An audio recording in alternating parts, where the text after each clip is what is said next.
Hola. So I'm practicing my bang bang chicken tonight. And here's what I got.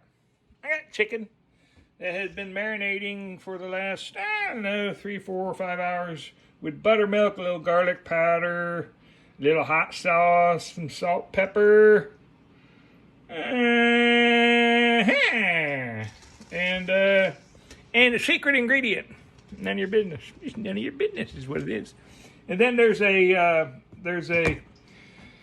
dusting here, and this is 50% flour, 50% cornstarch, 50% pepper, 50% red pepper, 50% baking powder of all things, and egg wash from the Parlor Farms eggs.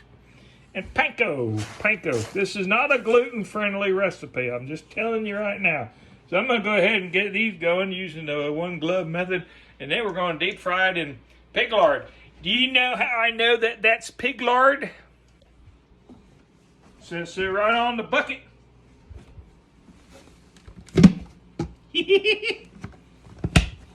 There are lots of benefits to raising your own pigs. Anyway, dry, see dry, kind of dry. Dirty, dirty, dirty. Dry, I can show you that. See, boom, and then the boom, and then they're going to go into there. Into there is going to go into there. But first, they're going to get a little of that. I'll be back.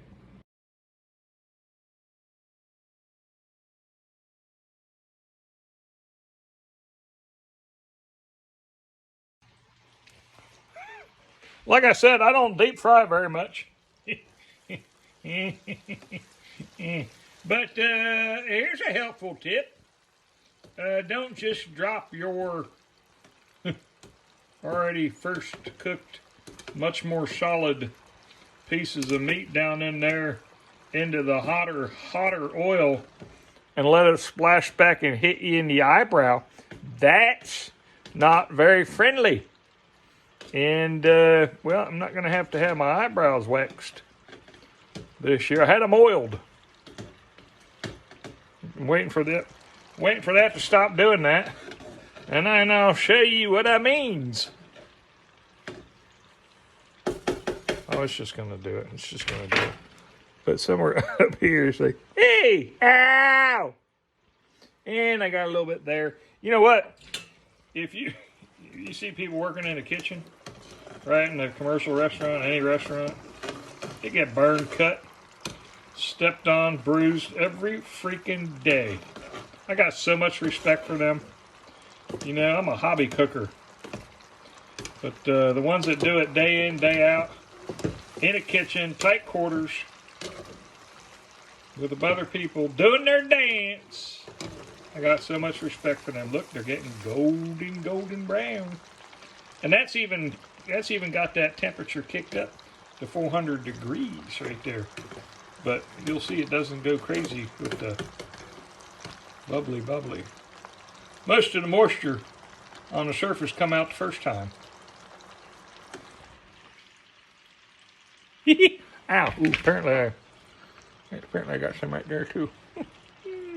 Now you see! Fry one time! Oh! Fry 2 times. You fry once, you fry again.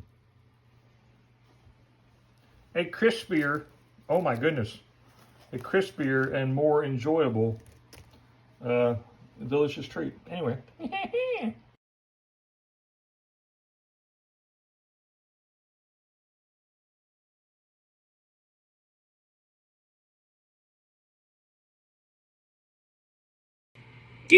Hola. So here he is. We have the 3 different types of breading. And really, there's only 2 different types of breading. The difference is this one over here. This one over here has a little bit more of the panko. This one is pankoed. This one is just floured. And oh my God, this right here.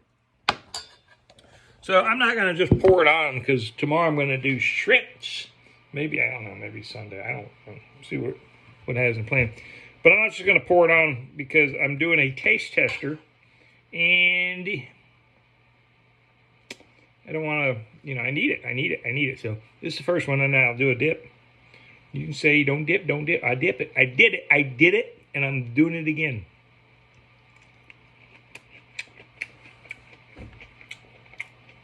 That's good. I'll be honest with you. I'll bet you I prefer just the flour. When I do shrimp, bang bang shrimp, I just dust it with the flour. This is less, with just a flour and a panko coating, but not a double panko coating. And this is going to be crunchy and lovely. Oh my God. Real star though. That's the real star. That literally is what you saw those ingredients being. And that's delicious. You could take this, pour the sauce on, tumble it over, chop up some green onions or parsley or cilantro or whatever you want, a couple of limes, put it on a platter, serve that to your favorite guests, take it somewhere with you. Be a freaking superstar. I'm telling you.